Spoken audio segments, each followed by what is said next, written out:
The scale tool can be used to fine-tune scaling of shapes. It is located here on the toolbar.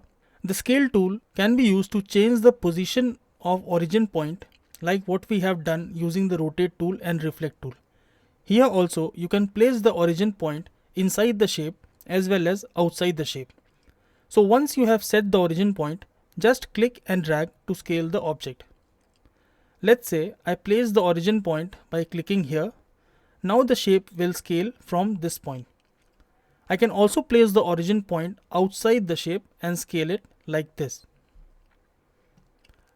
There is one another way to use the scale tool. So take the cursor to the position where you want to place the origin point and option click or alt click on Windows. This will open up a dialog box. Here you can fine tune the scaling of the shape. So you can choose between uniform scaling, where the shape will be scaled equally.